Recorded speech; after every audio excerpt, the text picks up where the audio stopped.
I would like to take a step back and just say, if the bad comes, it doesn't need my help. I would like something good to happen, however, though, and that's where being aware of when is my practice, and am I bringing my practice to this moment,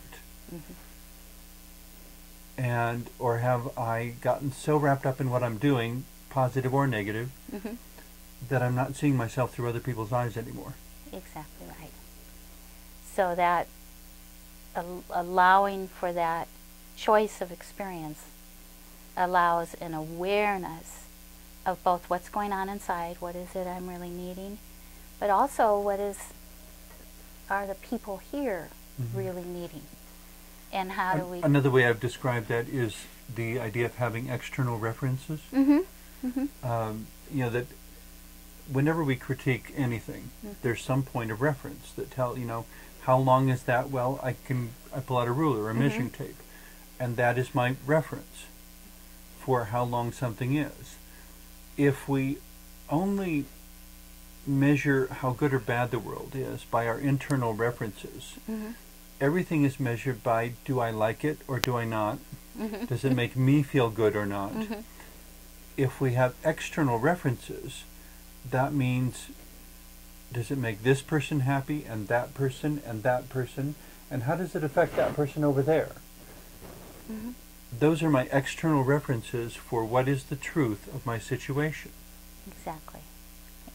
And a lot of it, if I'm hearing you correctly again, is about the meaning we as individuals give to that which is around us. And not just me as an individual, but as you said, we as individuals. That we need to be individuals in relationship, individuals in dialogue, in communication, and communication is not talking at someone, it's talking with someone, where it goes both ways. Exactly, because the beauty about being human is our ability to change, to reframe, to redefine our own perceptions, our own meanings to things. And and even when we don't do it deliberately, it will shift throughout life. Exactly. And that's what I mean by how the outside reflects that.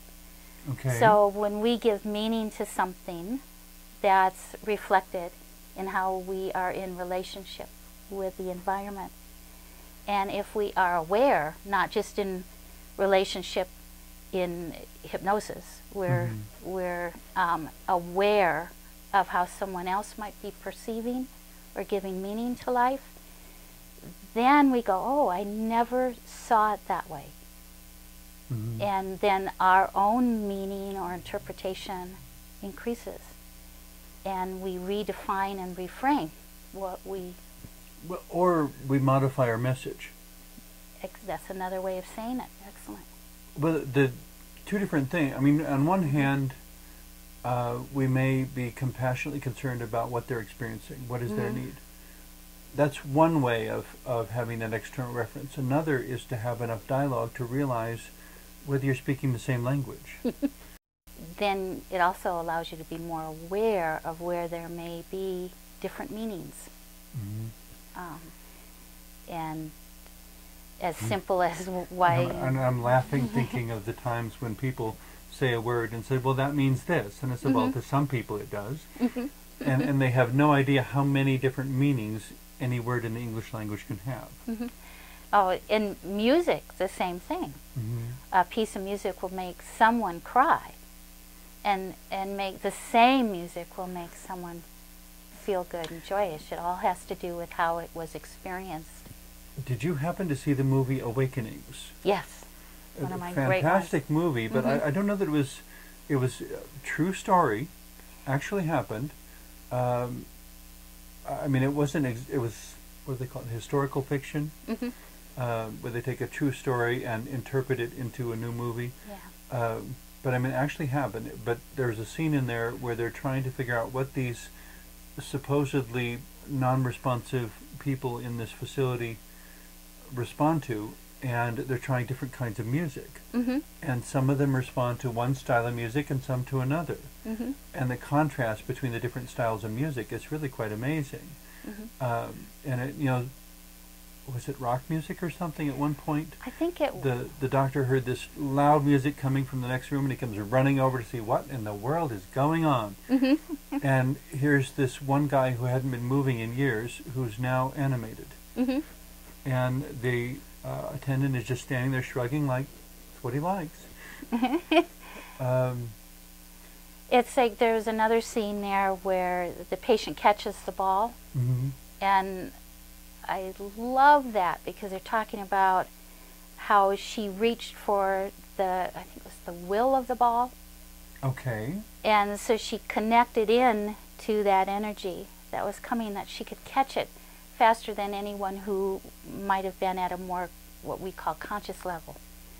So in some ways, even though on the outside they were looking like they weren't aware, they Mm-hmm. were more aware. Yeah. It's just an interesting... I realize, or I acknowledge that a lot of this is still on the level of speculation. Mm-hmm. We don't have a way of measuring whether or to what extent or what kind of energy is going on. But it seems to me there's enough reports of paranormal activity and extrasensory perception that we can't say there's nothing there. Mm-hmm. Certainly radiation existed long before the Geiger counter Mm-hmm. was invented. Mm-hmm. Just because we couldn't measure it doesn't mean it wasn't there. Exactly. It, at the same time, because we can't measure it, confirm it, whatever, I wouldn't encourage anyone to go out on a limb and base a major choice on that. No. But just be open to the possibility and see what good might come of it. And I think that's where the physician in that movie stretched and just said, maybe, Mm-hmm. perhaps, they're more But even conscious perhaps than is enough to try. It is, to give it a try. And had he done everything the way he'd been taught, Mm-hmm. kind of the way it's supposed to be and the way it is understood, the experience of all those patients would have been different. So, Or may not have happened at all. Or may not, exactly right. I mean, if he did things according to the rules and by the book and Mm-hmm. traditionally, none of that would have ever happened. Exactly. And so in his awareness of perhaps hope, he allowed those people, even though they weren't able to have completely full lives in the way that we define that, Mm-hmm. he changed their experience. Well, they had unique medical conditions, but their experience of that condition taught us a Mm-hmm. lot about what it means to be an individual and what are the limits of perception, Mm-hmm. or perhaps the absence of limits, some Mm-hmm. might say. I don't remember the exact content of the conversation, but I remember being struck by the emotion of the conversation when when the first woman who he revives, Mm-hmm. Because they have a medical condition and he's trying to control it with pharmaceuticals, Mm-hmm. different sorts of drugs.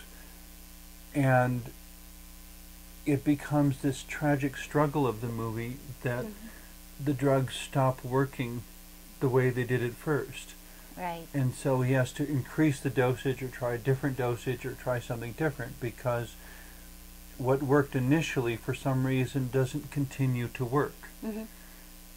It worked for a while and then the body adapted to it and suddenly it wasn't having as much effect. And Yeah.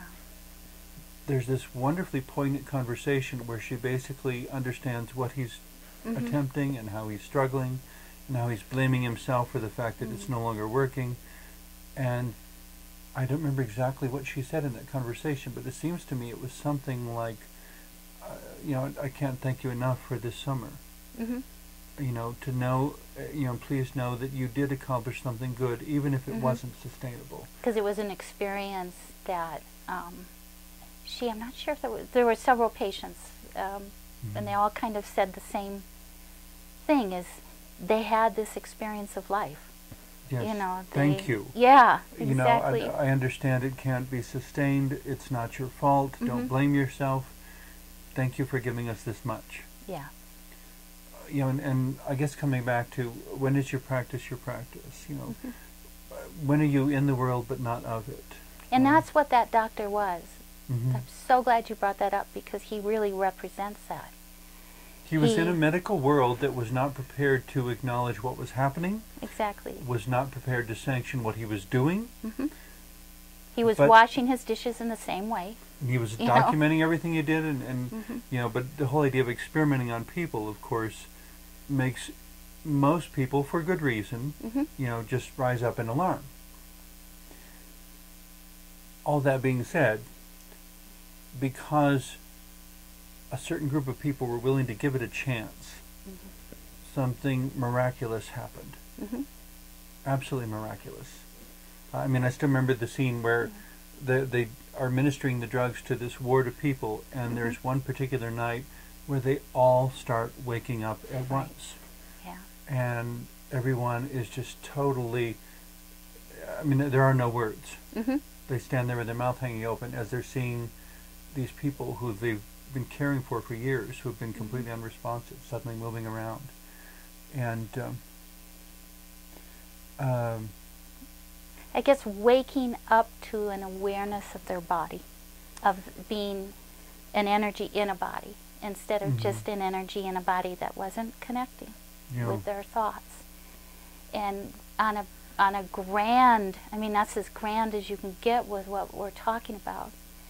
But if we kind of tie it up and we go back to the simple thing of washing dishes, waking up to the awareness of the water, of the nourishment that we just had, of the rain and the sun that's in it, in a very simple way, also created the miracle of a new way of relating to in just a family. So you can take it. I can't say what tragedies will or won't happen to someone. You know, diagnoses of cancer still happen to the most undeserving people. Yes. You know, really good people who get tragic things in their lives. And it makes no sense. And yet there has to be some bigger universe in which it would make sense if we had that perspective and understanding. But it still comes down to, so what are we going to do? You know, recognizing it as good or bad or whatever it is, to say, so what are we going to do? What are we going to practice in this moment? How are we going to bring the best parts of who and what we are to this? And I think that's waking up to an awareness of the best of who we are, to the moment, and in and of that self opens up the opportunity and possibility of the perhapses. There, and I can't remember it, there's that story, parable of perhaps. Okay. So when we're saying, when is your practice, what we're really asking is, when is your awareness involved in making your choices? Absolutely, you got it. Thank you. Excellent way of putting it. Yeah. So we are consciously making a choice of how we're choosing to relate to whatever is happening in the moment. And there are so many times when I'm tempted to be envious of people who seem to have so much.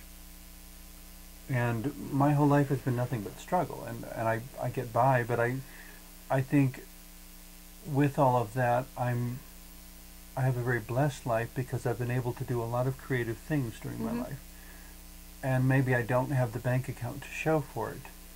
I think you know, every life is finite. It's going to end at some point. There will be a point at which I'm gone, and you know, it's up to all the rest of you to do whatever you want to do.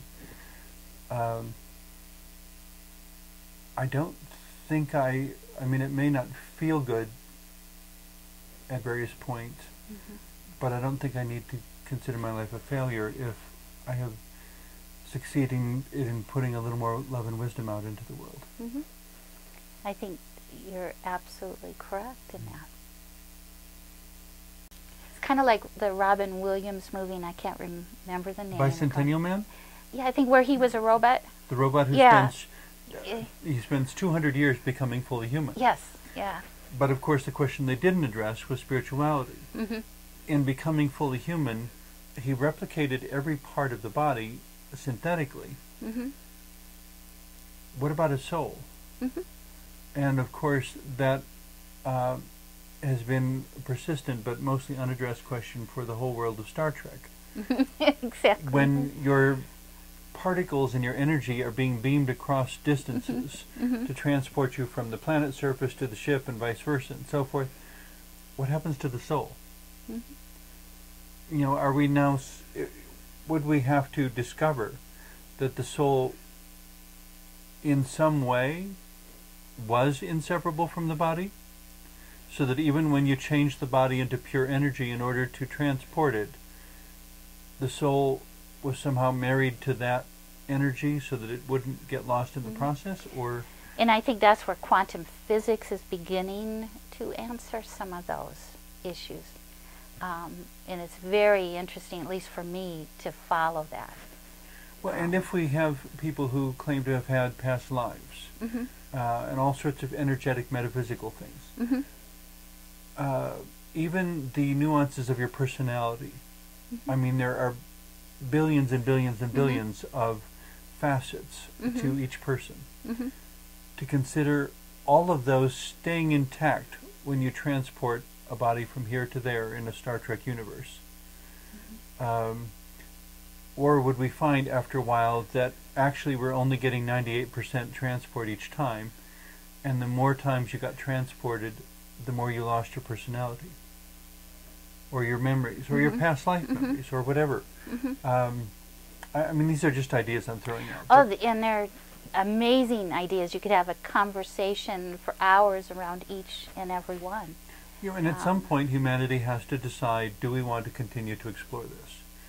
And I'm sure at that point, institutionalized religion will have something to say about it. Oh. They always have an opinion about everything. And it's also the nature of how, let me see if I can word this right. Institutionalized religion also represents that conflict that we have in the inner self. It's kind of like my grandma. There was just a point that she was going to, a point to which she was okay with going in terms of airplanes. And to go any further was going to disrupt the programming of experience that she had had as a Well, even young for woman. myself, there are certain things I can't learn. And I've had to warn my friends not to try to teach me Yeah. accounting. Yeah. Because thank goodness for my those brain that love locks it. up and I can't grasp it. Yeah. And they will just about give themselves a heart attack trying to drive it into me, and I still can't grasp it. But I can do fine with philosophy and theology, but when it comes to left brain things like accounting, don't drive yourself crazy. Because it's simply not going to sink in. It's not going to stick. I don't have an aptitude for it. And that diversity, in a sense, also represents what goes on inside ourselves. We each have a left brain, we each have a right brain. And as long as there's collaboration, you can have a healthy body. Exactly. But where there's But conflict, if one tries to subsume the other, so that you have only a left brain that has now taken over the entire cranium, it's not going to work. It doesn't work well until we start to learn about inner language, how we speak to ourselves. One of the things we have to keep in mind with institutionalized religions that was holding them accountable to the rest of life. Because too often they invoke their connection or their claimed connection with the divine as a carte blanche permission slip for redefining reality for their membership.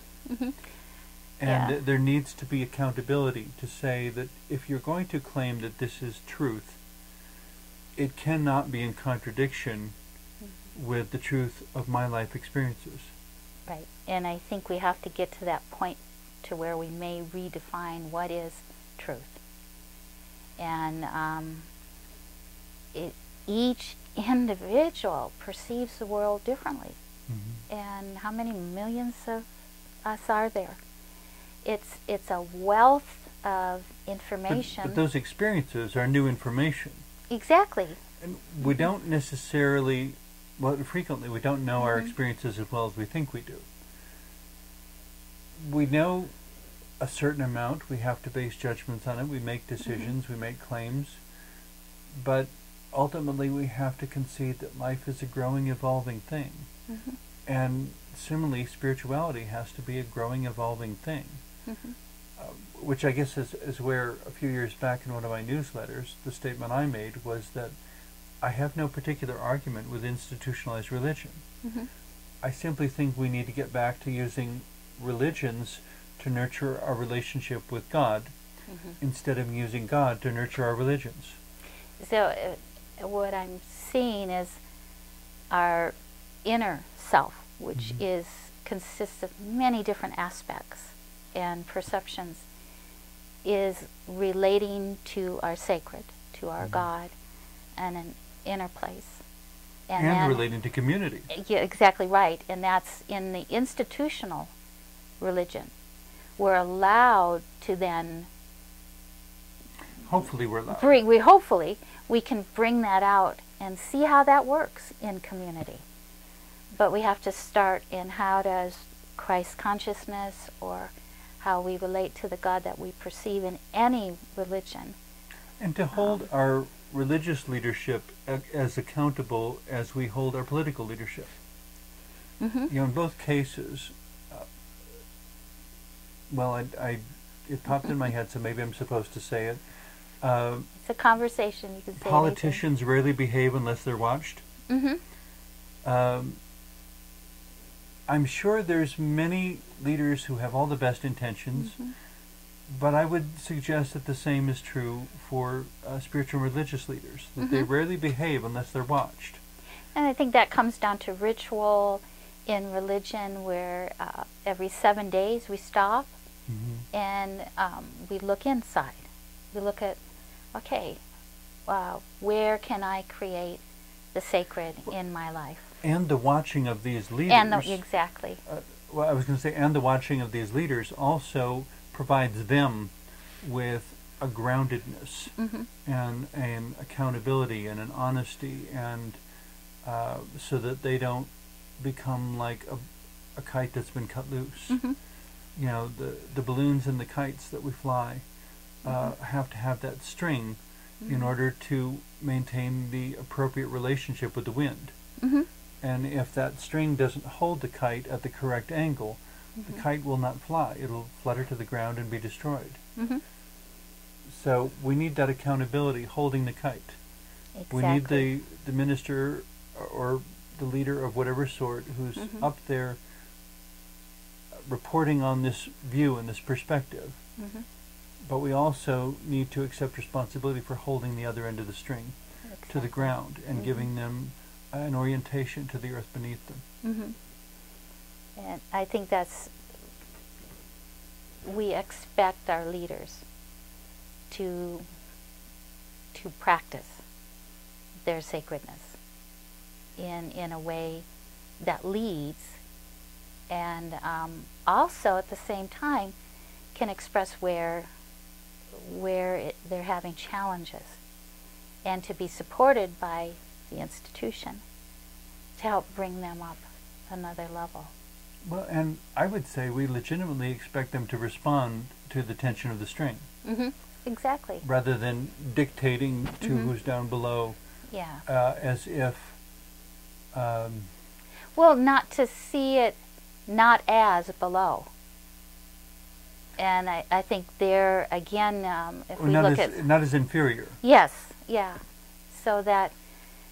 I was reading a story once of, let's see, it was a guy in like an ultralight airplane, and his wife was driving a vehicle on the ground, and he somehow got lost and didn't know how to get from here to there. Well, she knew the way, but so he was basically following her vehicle down on the ground. Okay, and she came to a particular intersection and stopped, and they have radio communication. He says, well, why did you stop? And she said, because there's a stop sign. I think that's great. You know, that sort of accountability, that somebody had to tell him what was going on the ground. because he thought he was just following her, and suddenly she's not moving. Well, how am I supposed to follow you if you're not moving? Well, I have to stop because there's a stop sign. It's the conversation. It's the dialogue. It's not who's superior or inferior. It's bringing our perspectives together so that we can create a safe and harmonious trip to a desirable destination. And I think the inner relationship in whatever perception we have of the sacred of God also allows us to be aware of an aspect or an energy that is very, very wise to connect into and to allow ourselves to be aware of where we're wise. I mean, I know that while remembering that the wisdom is evolving. Exactly, it's and building. wrestling with the question of, is this wise? Was And it wise then, and is it still wise? Exactly, and it comes with trial and error. I mean, I have an aspect of myself that I call the wise Joyce, but I'm constantly struggling with all the other different aspects of myself that go, well, why not? Well, and ultimately remembering that we're on a path. Yeah, exactly. A path of growth. And, wisdom in its ultimate sense is so far beyond us. Yeah. But perhaps we can learn a little bit more of it each day. Exactly right. And be better for it.